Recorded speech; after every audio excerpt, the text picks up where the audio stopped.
Halo, Assalamualaikum warahmatullahi wabarakatuh.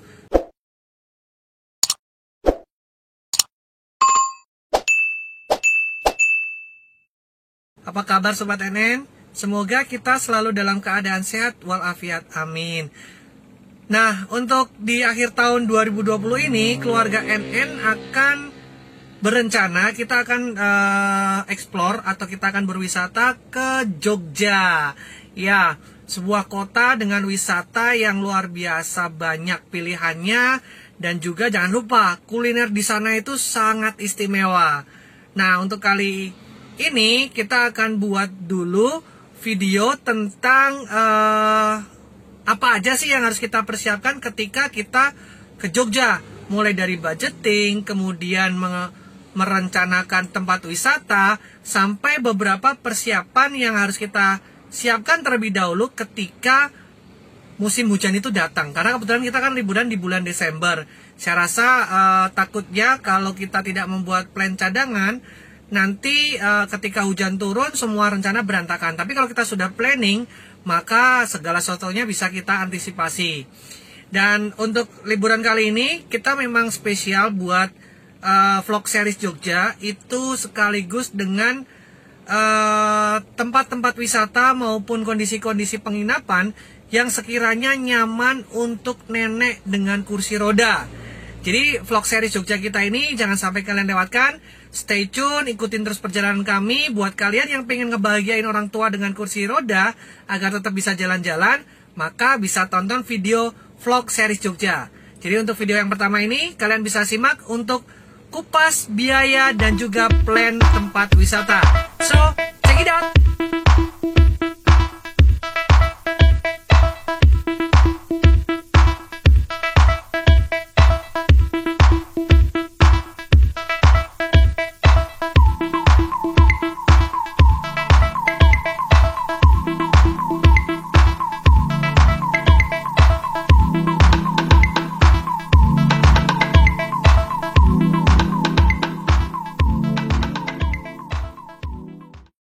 Jadi kita mau bikin itinerary rundown acara ke Jogja. Jadi kita akan membuat dulu timeline atau perkiraan biaya yang kita keluarkan selama kita traveling ke Jogja. Dengan asumsi bahan bakar 1:12, maka yang pertama kita letakkan adalah berangkat ke Jogja dengan estimasi biaya bensin adalah Rp400.000. Kita berangkat di pukul 8 malam karena bertepatan dengan waktu tidur anak, sehingga aktivitas anak tidak terlalu banyak. Selama perjalanan kami akan langsung menuju ke daerah Gunung Kidul. Nah, di pagi hari sekitar pukul 6 kita sudah berharap sudah memasuki area Gunung Kidul. Maka kita sebelum ke pantai kita akan menganggarkan untuk sarapan pagi. Nah, sarapan pagi ini kita akan lakukan di sepanjang jalan Gunung Kidul dengan anggaran sekitar 150.000.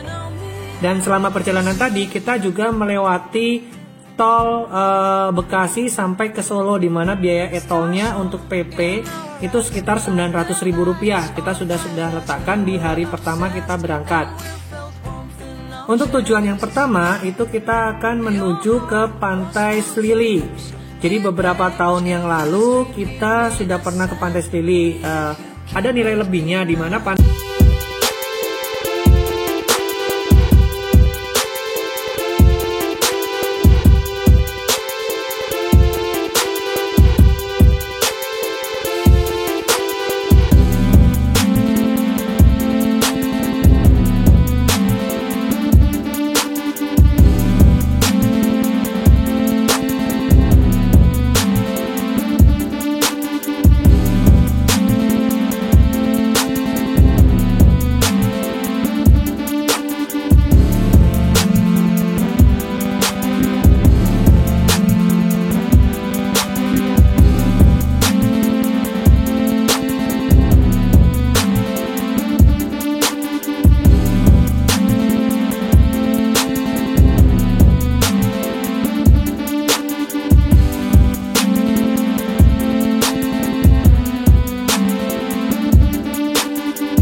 akan yang ada di sekitaran sepanjang jalan menuju ke penginapan.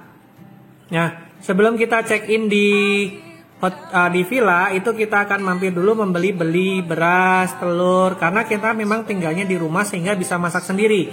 Itu kita anggarkan sekitar Rp150.000. Dan untuk liburan kali ini di Gunung Kidul kita akan menginap di Rumah Ti. Itu kita dapat harga di Rumah Ti itu sekitar Rp550.000. Jadi ada beberapa keunggulan sih, karena penginapannya dekat dengan Gunung Kidul, kemudian memiliki banyak kamar sekitar 2 atau 3. Nah, sore hari ketika anak-anak beristirahat, saya dan istri akan melanjutkan perjalanan di South Shore. Ini salah satu tempat yang lagi fenomenal di Jogja, yang ibarat kata Jogja rasa Bali. Nah, untuk liputannya nanti bisa lihat di link yang lain. Nah, untuk South Shore ini sendiri, untuk paket untuk reservasinya itu sebesar Rp300.000.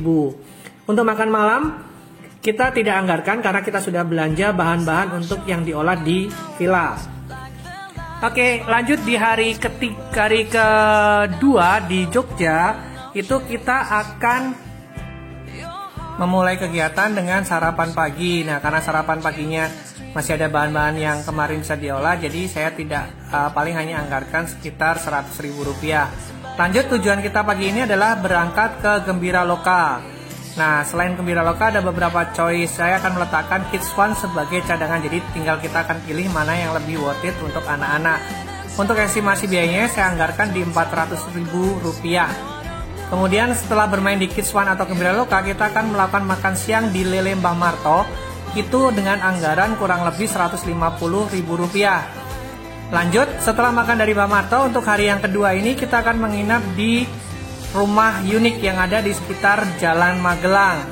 Itu harga untuk per malamnya, satu rumah dengan 3 kamar, itu harganya adalah Rp450.000. Jadi memang kita lebih cenderung memilih rumah-rumah penginapan berbentuk rumah karena mengajak nenek yang notabene menggunakan kursi roda. Dan saya rasa dengan penginapan rumah, kekeluargaan kita itu semakin terasa lebih hangat karena ya bisa satu rumah seperti rumah kita sendiri. Lanjut di sore hari, agenda kita untuk sore hari ini kita akan bermain di alun-alun Kidul. Itu kita akan ngajak anak-anak untuk bermain odong-odong. Untuk estimasi biaya saya akan letakkan di sekitar Rp250.000. Itu sudah termasuk odong-odong dan juga tentunya makan malam. Nah, tema kita kali ini memang semuanya full kita gunakan untuk membuat anak-anak bahagia, karena sudah lama karena pandemi mereka juga nggak sekolah, kemudian jarang keluar juga. Untuk hari untuk hari ketiga kita awali dengan sarapan pagi. Kita anggarkan untuk sarapan pagi di Rp150.000. Kita akan cari, kebetulan di informasi yang saya dapat di sekitar rumah unik ini itu banyak sekali pedagang atau penjajah makanan di pagi hari. Setelah sarapan pagi, kita akan melanjutkan perjalanan ke Bumi Merapi. Ini salah satu lokasi wisata yang menurut saya, kalau kita lihat nanti kita bisa lihat liputannya juga, jadi cukup familiar terhadap anak-anak. Letaknya ada di Jalan Kaliurang. Kita akan anggarkan sekitar Rp200.000-Rp300.000. Ini dimana anak-anak bisa bercengkrama, bisa melihat alam dengan lebih dekat, baik itu hewan, tumbuhan, dan sebagainya. Kemudian kalau masih sempat, kita akan mampir di The Lost World Castle. Lokasinya juga tidak akan terlalu jauh. Nah, selesai dari The Lost World dan juga Bumi Merapi, kita akan lanjut ke mie ayam Butu Mini. Di sini saya menganggarkan sekitar Rp200.000 untuk makan siang, dan setelah itu kita akan check in di Next Door, penginapan yang terletak di Bantul. Harganya Rp650 dengan 2 kamar, dan kita punya kolam pribadi. Ya, linknya nanti kalian bisa lihat di atas nih, seperti apa sih suasananya.